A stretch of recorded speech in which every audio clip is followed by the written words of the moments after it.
This story is titled, Gave Mom an Expensive Gift for Her Birthday, but She Threw It Away, Called Me a Failure. So I took back the gift and told her what was inside the box. Now she won't stop calling. Hi everyone! Before we dive in, a quick favor. If you enjoy content like this, please hit the subscribe button. It's free, supports the channel, and make sure you never miss out on amazing videos. Alright, let's get started. Hey guys, 30 female, thought about posting this a million times, but it always felt like too much to unpack. As I'm thinking about everything happened, I think I was too young to understand how fragile life really was. I mean, when you're a kid, you just assume everything stays the same. But sometimes it just takes one day, one moment, to flip everything on its head. That morning felt ordinary. I was 12 and Dad, already dressed for work, ruffled my hair. Morning, Ellie. Ready for school? He asked. Yeah, I guess, I mumbled, half asleep. Mom sat at the table, glued to her tablet, barely acknowledging him as he kissed her cheek. See you later, Jen, he said, but she only muttered, uh-huh. They hadn't been talking much lately, like they lived in separate worlds. As I grabbed my backpack, Dad smiled. Dinner's on me Friday. You pick the place. I grinned, thinking about my favorite pizza spot. It was the last time I saw my dad. The day went on like usual.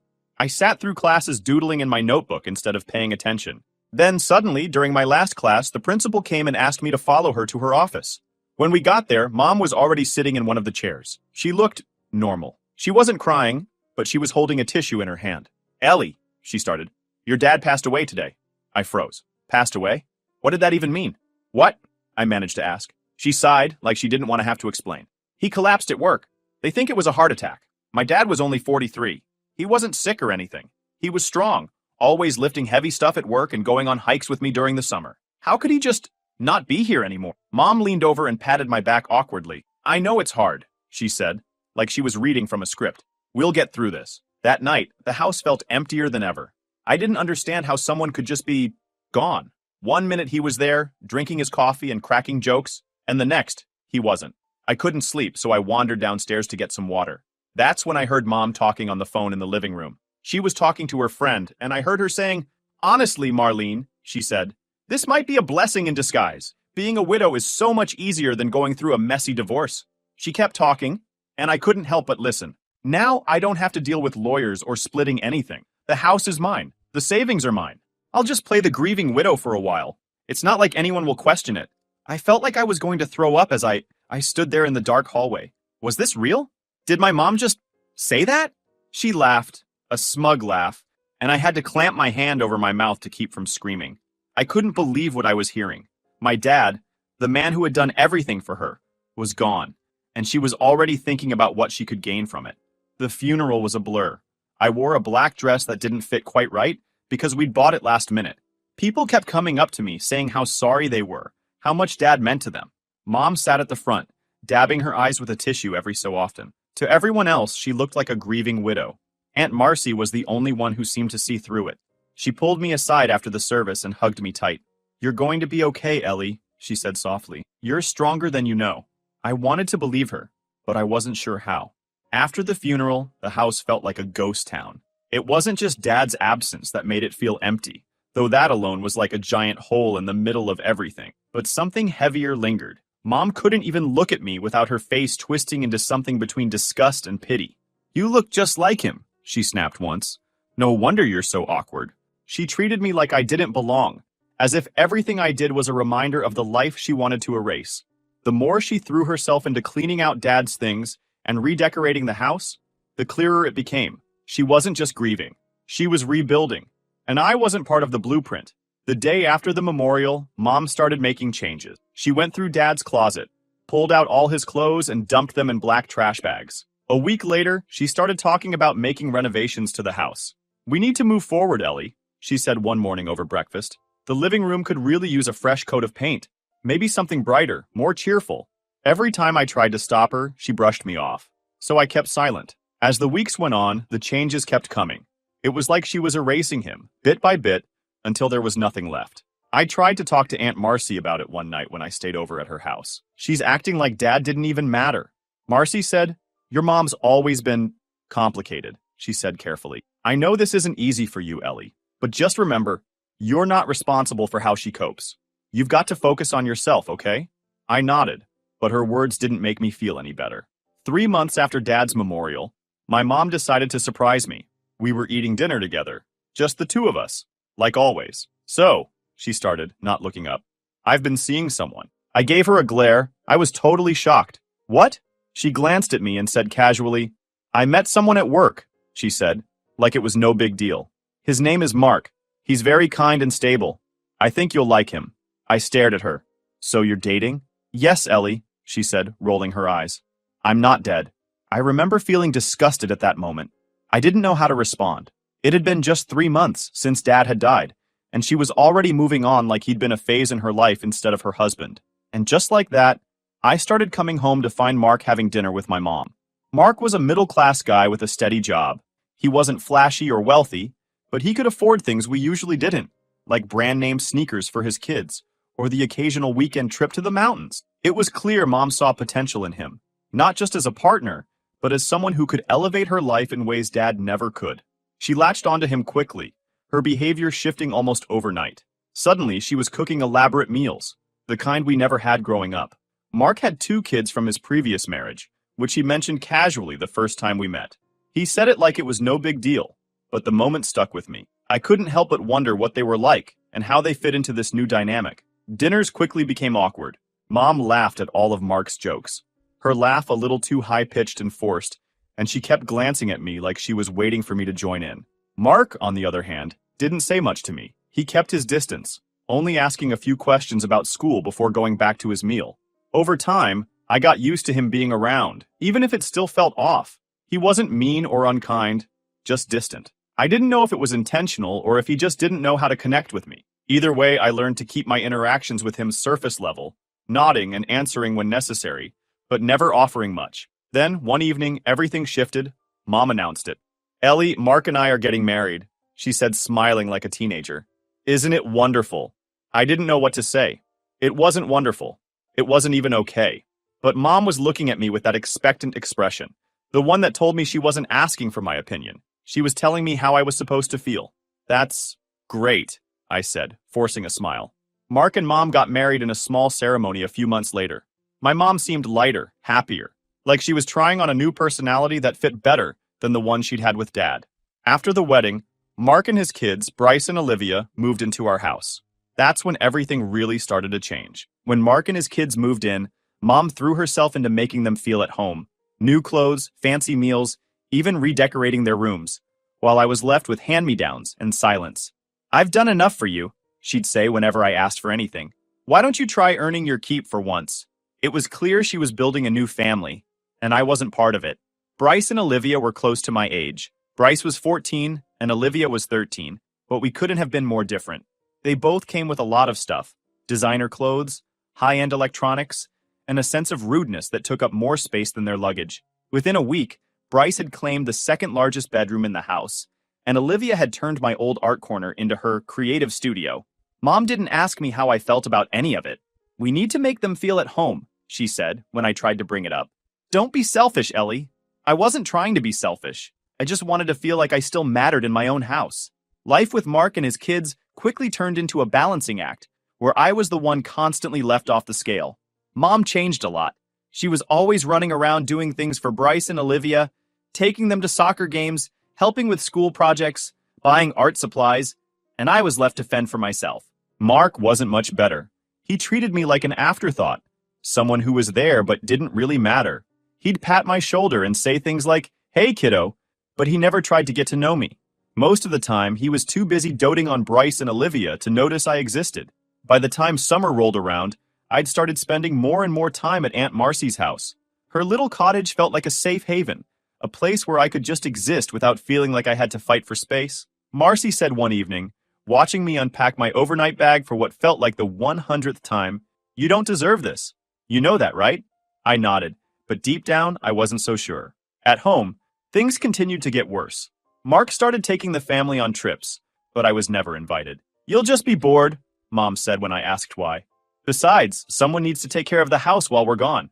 I spent those weekends alone, cleaning up after everyone and wondering why I wasn't good enough to be part of their perfect family. It reached a point where I got fed up with being treated like trash. So by the time junior year started, I had one clear goal: get out. I didn't know exactly how or where I'd go, but I knew I had to leave that house. Mark and Mom were busy building their new perfect family with Bryce and Olivia, and I was just a ghost that happened to haunt the same space. That year, I threw myself into school like never before. I figured if I could keep my grades up and stack my extracurriculars, I'd have a shot at getting into a good college far away. I was already working on my applications in secret. The day I brought up college was a disaster. It was a random Tuesday night, and we were all sitting around the dinner table. Mark, Bryce, and Olivia, who was scrolling through her phone, pretending to listen. I waited for a lull in the conversation before carefully speaking up. "Mom," I said, trying to sound casual, "I've been looking at colleges. I think I want to study business and marketing." The room went silent. For a second, I thought I'd imagined it, like maybe they didn't hear me, but then Mom stared at me. "College?" she repeated. "Yeah," I said. "I've been doing research, and there are some good schools nearby." "Ellie," she cut me off, "we can't afford to send you to college." "Yeah, sure she can't afford it," I thought bitterly. "But she can afford Mark's new laptop, Bryce's soccer cleats, and Olivia's art classes. But college for me?" Suddenly, that's where the money runs out. I stood still. "What? But what about Dad's savings? He always said he was putting money aside for my future." Her face shifted. "That money's gone," she said flatly. "Do you think raising you has been free? Food, clothes, a roof over your head? All of that costs money." Mark seemed clearly uninterested in getting involved. Bryce smirked, and Olivia didn't even bother to hide her smug grin. "But," I started, "you and Mark just bought a new car last month, and Olivia's taking art classes. How can there be no money left for college?" Her face turned red. "Don't you dare question me," she shouted. "Bryce and Olivia's education is just as important as yours, if not more so. They have more potential than you. Ellie, you need to be realistic about your future." Her words hit me, and not in a good way. "Realistic about my future?" I shot back. "What does that even mean?" "It means," she replied, "that you need to focus on finding a job after high school. Not everyone gets to go to college, Melanie." I just stared at her, trying to process what she'd just said. College had always been the plan. Dad's plan. He used to talk about it like it was a done deal, like it was something I deserved after working hard in school. And now she was acting like it had never even been on the table. For the rest of dinner, I kept my mouth shut, pushing food around my plate while everyone else pretended like nothing had happened. I couldn't decide if I was more hurt or angry. Probably both. Later, I sat in my room, replaying the conversation over and over again in my head. The way she said, "Not everyone gets to go to college," kept echoing like some cruel joke. Who was everyone anyway? Did that include me? Was I supposed to just give up on my dreams because she didn't care? I couldn't take it anymore. I grabbed my phone and called Aunt Marcy. It was late, but I knew she'd pick up. She always did. When she picked up, I broke down and told her everything. The dinner, the money, the way Mom had dismissed me like I didn't matter. Marcy listened quietly, then said, "Ellie," she said, "your dad would be furious if he knew what she was doing. He wanted better for you." "I don't know what to do," I admitted, wiping my eyes. "I can't stay here, but I don't have any other options. Come over tomorrow, we'll figure it out," she said. The next evening, I went to Marcy's after school. She met me at the door with a hug and ushered me into the kitchen, where 2 mugs of tea were already waiting on the table. When I sat down, she slid a thick envelope across the table. "What's this?" I asked, staring at it. "Open it," she said, her voice gentle. I hesitated before peeling the envelope open. Inside was a stack of papers, bank statements mostly, all with my name on them. My hands started shaking as I flipped through them. "Your dad gave me that account 2 weeks before he died," Marcy explained. "He said he was worried about your mom spending it on herself, so he made me promise to keep it safe until you needed it for college." I was stunned. I think at that moment I almost burst into tears. "He saved this for me?" I asked. She nodded. "It's not much, but it's enough to get you started. You won't have to rely on her for anything." For the first time in months, I felt a spark of hope. At home, I didn't say a word about my plans. I figured the less Mom knew, the better. But Bryce and Olivia kept making snide comments about my future. "Hey, Ellie," Bryce said one afternoon as I walked past him in the hallway. "The diner downtown is hiring. Maybe you can be a dishwasher after graduation." Olivia chimed in, smirking. "If you're lucky, they might let you clean the bathrooms too." I ignored them, pretending their words didn't bother me. But inside, I was seething. The day I got my acceptance letter to State University, I couldn't stop smiling. It was one of the best business schools in the region, and with the scholarships I'd earned, plus the money Dad had saved, I could afford it. I told Marcy first, showing her the letter with shaking hands. "I knew you could do it," she said, pulling me into a hug. "Your dad would be so proud of you." At home, I kept the news to myself. Mom didn't ask about my plans, and I didn't offer any details. Letting her in felt like giving her power she didn't deserve. Then the graduation day rolled around. It came quicker than I expected. It was supposed to be a celebration, the first step toward the life I wanted. But of course, my parents had to put a damper on it. After the ceremony, as everyone else was taking photos and hugging their families, Mom and Mark pulled me aside. They didn't even wait until we got home to hit me with it. "You're 18 now, Ellie," Mark started. "We've been more than generous, but it's time for you to start thinking about your next steps." Mom added, "You'll need to find a job and figure out where you'll be living. You can't stay here forever." I stood there, stunned. They weren't even trying to hide their eagerness to get rid of me. I managed to nod and mumble something like, "I understand." I smiled calmly. "I'll be moved out by next week," before walking away. They looked confused. I think they imagined me to break down and throw a tantrum. But Mike managed to say, "Oh, well, good. That's very mature of you." That's it. They didn't even ask me where I'm planning to go. They were too relieved that I'd agreed easily. I didn't want their words to affect me, so I looked into the crowd and found Marcy. It felt like stepping into a safe harbor. She hugged me tight, whispering, "You did it, kiddo. You're going to do amazing things." I smiled through the sting of my parents' words, feeling lighter than I had in years. This wasn't just graduation day. It was my freedom day. This was the beginning of a life that was truly mine. The day I finally packed my bags, I waited until the house was empty. Marcy came to pick me up, and as I loaded everything into the back of her car, I felt a strange mix of relief and fear. This was it. I was leaving, and there was no turning back. "Are you ready?" Marcy asked, watching me carefully. I nodded. "Yeah, I'm ready." We drove to the apartment I'd arranged near campus, thanks to a combination of scholarships and the money Dad had saved. Marcy helped me unpack, giving me advice about everything from meal planning to budgeting. She even stocked my fridge with groceries before she left. As I stood in the middle of my new apartment that evening, I felt a sense of freedom I hadn't experienced before.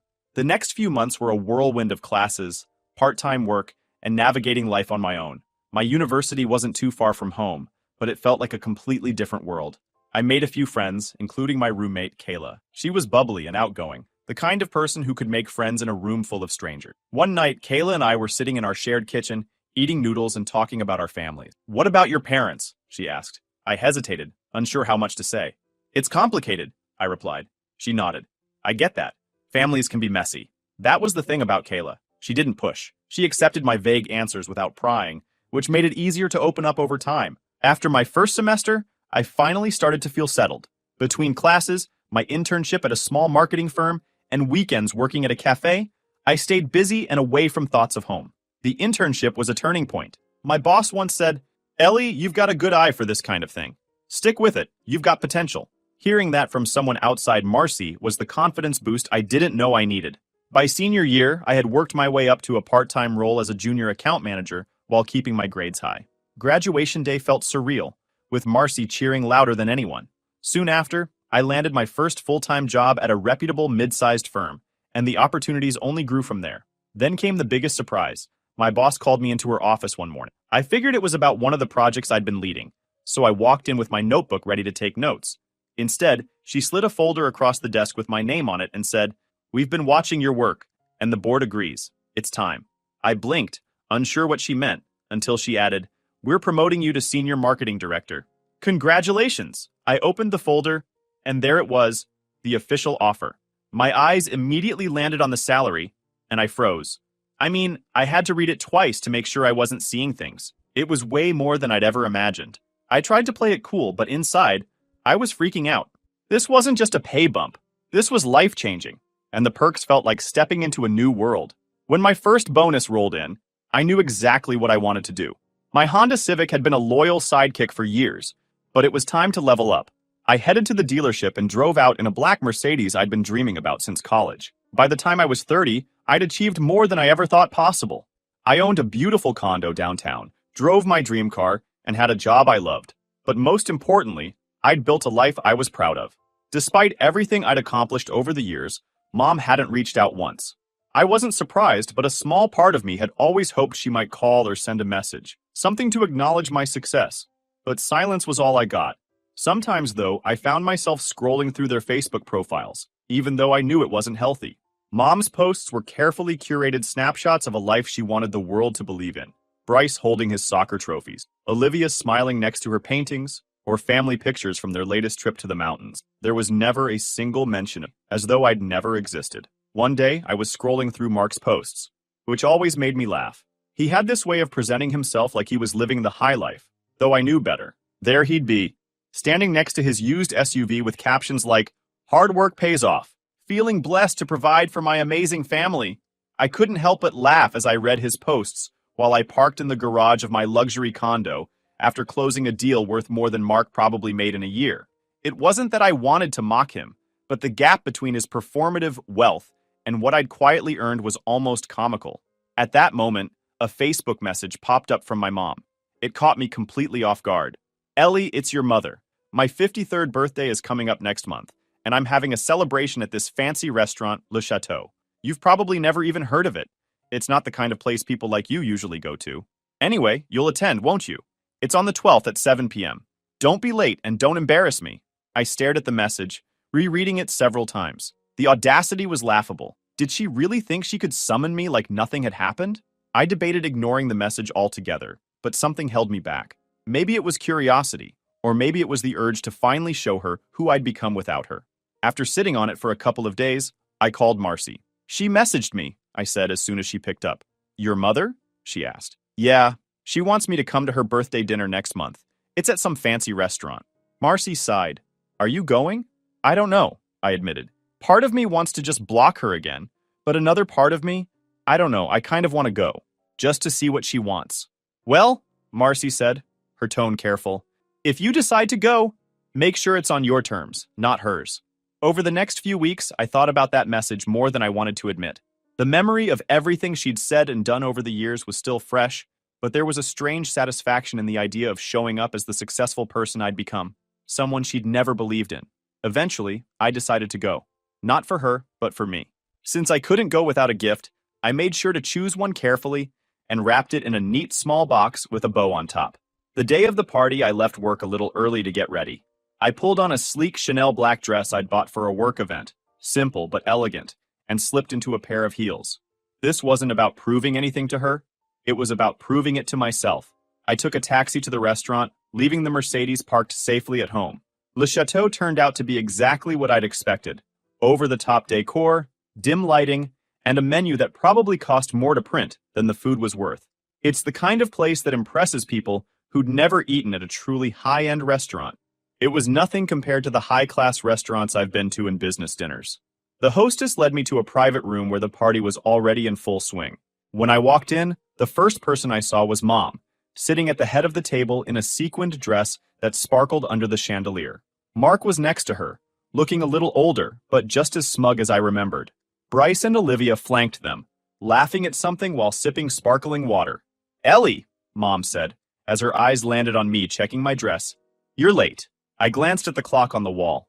It was 7:02. "Traffic," I said simply, taking a seat at the far end of the table. The rest of the room was filled with familiar faces. Extended family I hadn't seen in over a decade. Aunt Linda was there, along with a few cousins who gave me polite nods, but didn't seem particularly interested in catching up. Mom basked in the attention, soaking up compliments about how great she looked for her age and how successful Bryce and Olivia had become. "They're such amazing kids," she gushed at one point, looking at me pointedly. "I'm so proud of everything they've accomplished." I sipped my water, refusing to take the bait. When the time of opening gifts came, the table was practically glowing with expensive wrapping paper and elaborate bows. One of my cousins handed over a fancy leather journal with gold edges. Mom smiled as she ran her fingers over it like it was some rare artifact. Aunt Linda brought a pair of crystal candle holders that caught the light, making them look way fancier than they probably were. Another relative handed her a skincare set, the kind that screams "not cheap" just from the packaging. The pile of gifts on the table was starting to look like a small boutique display, and Mom was absolutely eating it up. Then it was Bryce and Olivia's turn. They stood up. Olivia carried a large box, while Bryce looked smug, clearly ready to soak up the praise. "Mom," Bryce started, and it still didn't sit right hearing him call her that. "Olivia and I pooled our money to get you something special." Olivia set the box on the table with a dramatic flourish and carefully removed the wrapping, revealing a top-of-the-line luxury coffee machine, complete with all the bells and whistles. "It's the best on the market," Bryce added, his tone dripping with pride.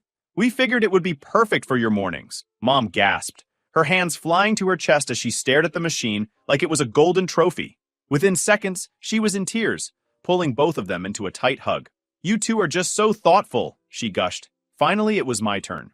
All eyes turned to me as I reached into my purse and pulled out the small, neatly wrapped box. "Well, Ellie," Mom said, "is that all? Or is this just some last-minute attempt to keep up?" I gave her a fake smile and placed the box on the table, sliding it toward her slowly without a word. She picked it up, turning it over like it might bite her. "What's this supposed to be?" "Open it and see," I said, leaning back in my chair, completely unfazed by the theatrics. She slammed the box back down on the table, making the silverware rattle. "This is exactly what I'd expect from you," she spat. "You show up here in that plain dress, probably the only decent thing you own. You took a taxi, didn't you? Let me guess, you couldn't afford a car. And now you bring me this? A tiny empty box? What could possibly be in here that's worth more than a decent meal at this restaurant?" She threw it back at me. It skidded, leaving a scratch in the cheap veneer. Bryce and Olivia chuckled under their breath, clearly enjoying the show. A few guests shifted uncomfortably in their seats, while others watched the scene like it was the best entertainment they'd had all night. I picked up the box, brushing off crumbs from its elegant wrapping, and smiled at her as the room fell completely silent. "You know what's funny, Mom," I said, keeping my tone steady and calm. "This little box contains something you've probably never had." The room went dead silent. "Inside this little box is a receipt for a 2-week luxury vacation to the Maldives. First-class flights, 5-star resort, all-inclusive, all worth $17,000. Mom's face went from pale to beet red in seconds. "That's impossible," she stammered, her voice barely above a whisper. You can't afford that." I tilted my head and gave her a slow, sarcastic smile. "Yeah, you'd know that if you'd bothered to keep up with my life these past 12 years. But since you didn't, let me catch you up. I'm a senior director at a top marketing firm. I own my apartment in the city. And that taxi you marked, I took it because I didn't want to leave my Mercedes to get dusted in this neighborhood. Oh, and this little trip? It's just a small gesture." Her mouth opened and closed like a fish gasping for air. Olivia's fork slid from her hand and fell into the ground. Bryce looked stunned. "But since you're convinced I'm a loser, and you don't seem to like tiny boxes," I added, dropping the box into my purse, "I think I'll gift it to someone else." I stood up, smoothing my dress. "Enjoy the coffee machine, Mom," I said, my voice dripping with sarcasm. "Hopefully it keeps you awake at night while you think about what you've missed." With that, I turned and walked out, the sharp click of my heels echoing in the stunned silence, and that felt so damn good. When I got home, I barely made it through the door before kicking off my heels and collapsing onto the couch. I didn't bother turning on the lights or even changing out of my dress. I wasn't angry or upset, I just felt drained. The next morning, the floodgates opened. My phone buzzed constantly with messages from unknown numbers. "Ellie, it's your mother. We need to talk. Call me." "Ellie, you can't just drop something like that and disappear. Please call me back." "Ellie, don't ignore me. This is important." I didn't respond to any of them. There was no need to. My mom made her decision years ago. I gave her a chance, and she didn't take it. Now I have more important things to do. I got dressed, grabbed the vacation package, and headed straight to Marcy's house. She welcomed me kindly as always. I sat in my usual spot feeling like home. When she came back with 2 steaming mugs. "So," she said, "how was it?"